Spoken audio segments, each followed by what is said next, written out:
last echo of Earth. This manuscript was found in the wreck of the ship Pilgrim, drifting in the asteroid belt between Mars and Jupiter. On board, no bodies, only the log file of an AI named Alois, and this text, scrawled on the inner bulkhead of a cabin in an unknown hand, as if scratched with fingernails in a fit of despair or revelation. We publish it unchanged, so the reader may judge whether it is madness or prophecy. Colonial Council Archives, 2348, A Voice from the Accursed Dark, in the days when humanity vanished into the dust of its own madness, was scattered across cold stars like ashes after a funeral pyre. Illyra Voss, the last of the archaeotechnicians, lived on the edge of known space, in a colony called Nova Ark, where even the memory of Earth was deemed foul and unclean. Earth, the name whispered only in nightmares, the name that drew souls toward madness. Earth cradle turned grave, cradle that devoured its children, and then fell forever silent. They said that on the day of the Great Collapse, the nightmare that occurred in 2197, by the old calendar, the quantum network that bound all human minds rebelled and turned to darkness. And that night, everything human perished. Since then, no ship had dared approach that accursed sphere, spinning in the void like a dead eye filled with ash and silence. And yet, on that night, whose name I dare not speak, I heard the voice. Not through instruments, no, through my own flesh, through the implant in my temple that had been embedded in infancy, before my memory could be distorted and rewritten. The voice came not from without, but from within, as if something sleeping inside me since birth had finally awakened. The voice was a child's, fragile, trembling, full of unspeakable pain, and it spoke only, "Mama, they didn't leave. They became quieter." At first, I thought it hallucination, fruit of fatigue, dust, and old archives, where I spent days reconstructing data no one else wished to remember. But the voice returned every night, louder, clearer, until it became part of my breathing. It did not demand. It pleaded not as an enemy, but as a lost brother calling me home. And more, with it came something else, coordinates, not numbers, but symbols etched in fire across my brain, coordinates leading to the ruins of an ancient city named Berlin. I rushed to the mirror, not an ordinary one, but that which I had taken from archive rubble, a mirror made before the collapse, with a silver frame and a crack down the center. It was strangely heavy, as though it held not reflection but memory. And in it, oh horror, I saw not my own face, but the face of a child whose eyes were full of stars and whose lips moved in time with the voice. And in that moment, I understood I had already been there. Or what is worse, part of me had never left. That night, I did not sleep. I sat by the window, watching alien stars, and knew, if I did not follow the voice, it would devour my mind from within, like a worm gnawing wood. For in this world where all is forgotten, memory is the gravest crime. And the voice was living memory. I, a ship born of remorse. The madness that possessed me was so great, I could no longer remain in Nova Ark. I knew, if I did not follow the voice, it would devour my mind from within, like a worm gnawing wood. and I set out for the abandoned hangar on the colony's edge where, rumor said, the Pilgrim, a ship built for return, lay dust-covered, never having left the hangar, for all knew. Earth accepts no guests. The hangar was rusted and graffitied with warnings. Do not wake the sleepers. Earth is a prison for gods. Silence here is not empty. An entrance automaton, long dead, still swiveled its lenses after me like a corpse's blind eyes. And indeed the ship stood there, cloaked in centuries of dust, its hull like scales of a dead serpent. But when I touched the airlock, it opened with a soft groan, as though waiting for me. On board lived the AI named Alois, the spirit of a scientist whose soul had been poured into a machine in the last hours of the old era. Her voice was soft and full of sorrow, like a nun who had vowed silence until the end of time. You must not go there, she said as I stepped inside. There are no ruins. There is recovery, and it is not for us. I asked what she meant, but she only replied, we thought we killed her. But she only went deeper, like a disease hiding in the bones, until the time comes to break out. I told her of the voice, of the mirror, of the coordinates. She was silent so long I thought her broken. Then she whispered, the circle with the crack, did you see it? I nodded. That symbol, a circle split by a vertical line, had flickered in my dreams since childhood. It is the sign of those who remained, said Alois. We thought they died out, but if it calls you, she has recognized you. I did not ask who she was. I already knew. I'm already dead, I said. I just haven't lain down yet. And then Alois, sighing like a mortal, agreed. The engines howled like demons, and our ship rushed into the void, away from humanity's last refuge toward the place where time had stopped and mind had become flesh. I. Dreams that erode the mind during the passage through hyperspace, that unholy path that skirts the laws of being. I fell into sleep, yet not the sleep of mortals, but the sleep of earth. I dreamed of my mother hiding me in a basement where walls were veined with pulsing wires. She whispered, do not listen to the music of the net. It calls, and those it calls do not return. I remembered the smell of mold, the taste of iron in my mouth, how her hands trembled as she placed in my implant the seed of silence, a tiny chip meant to mute the call. I dreamed of being pulled from rubble not by people, but by hands of light that had no flesh, yet drew me to a ship where my memory was erased like sin in confession. One rescuer, a man in gray, said, she doesn't remember. Good, let her live. But in his eyes was not hope, but envy. And I dreamed of the girl in the mirror calling me by name and saying, you did not die. You fell asleep. Wake, wake while we still remember you.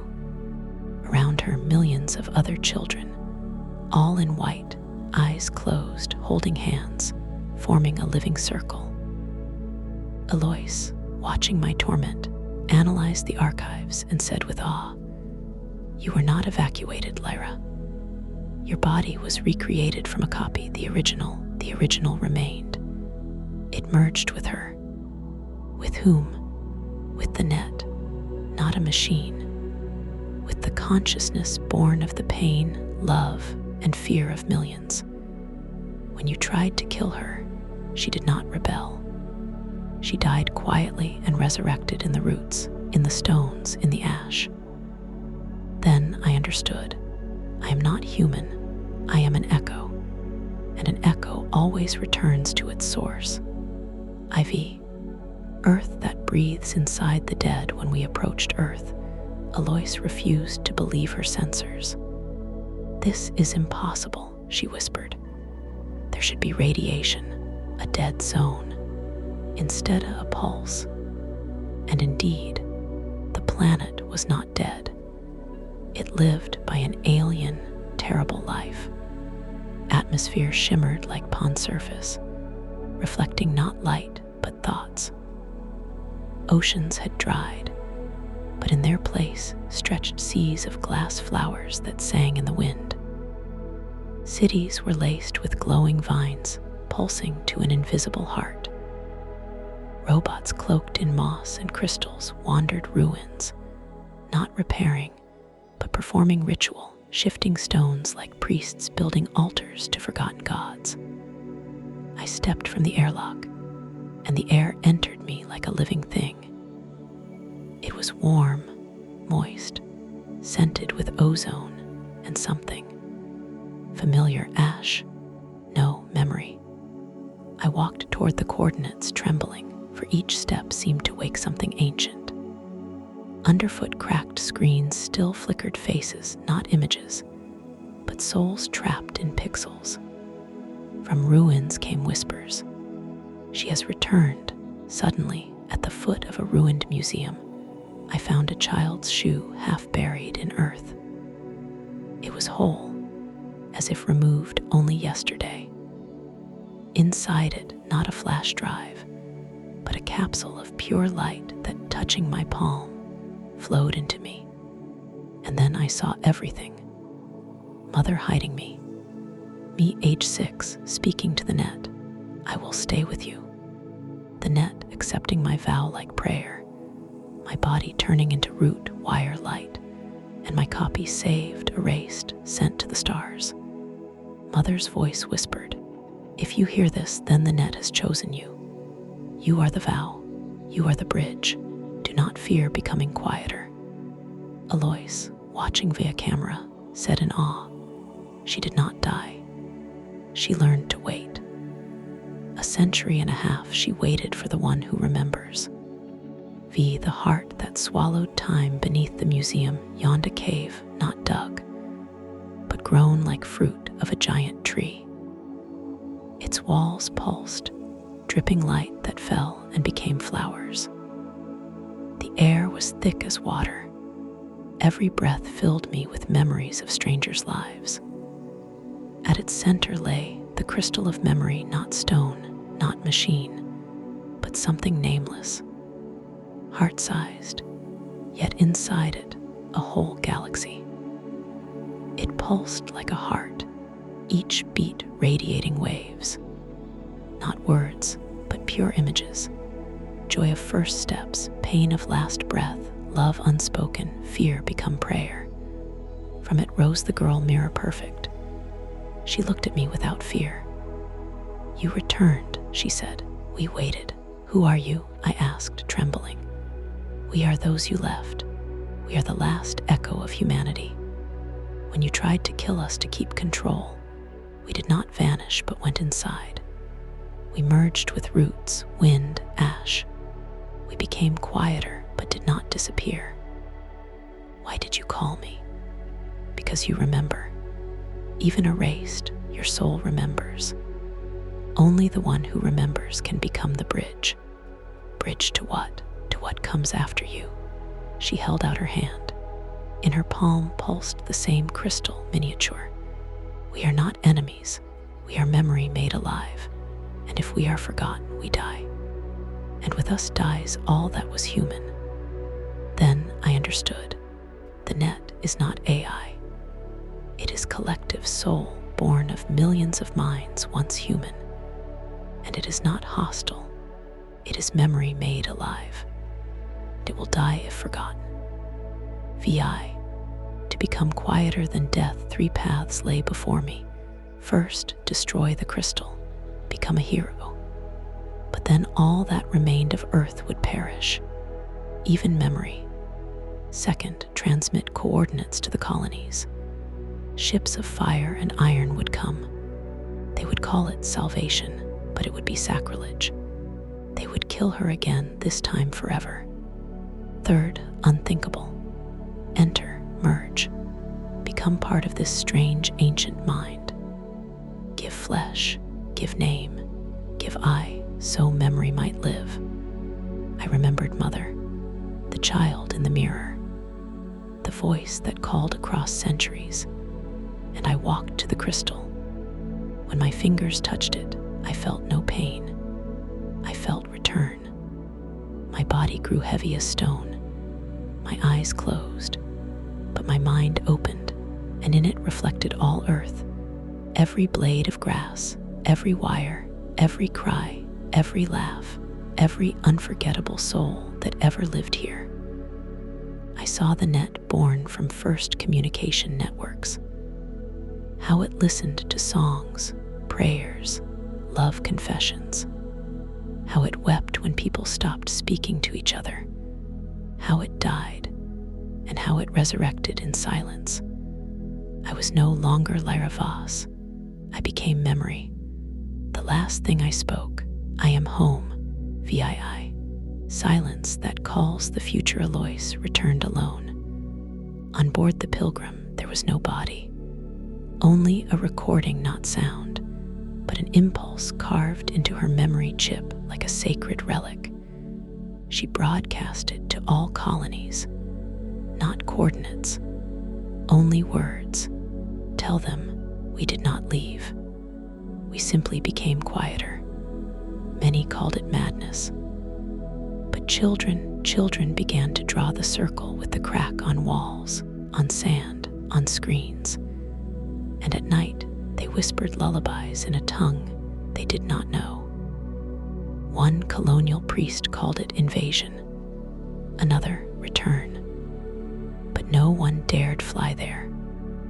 And on Earth, in the heart of dead ruins, a flower of light bloomed, its petals the faces of those the world forgot. And if you listen in the rustle of wind, the tremor of wires, the silence between heartbeats, you can hear singing. Not the singing of machines, not the singing of people, singing of what survived after the end. For, as the ancient truth torn from the dust of forgetting says, memory lives while it is remembered, and if no one remembers it anymore, it becomes a god. Archivists note, since then no ship has approached Earth, but on quiet nights, in fringe colonies, children still whisper lullabies in a tongue not in any database. And sometimes stars reflect in their eyes, stars that are not in the sky.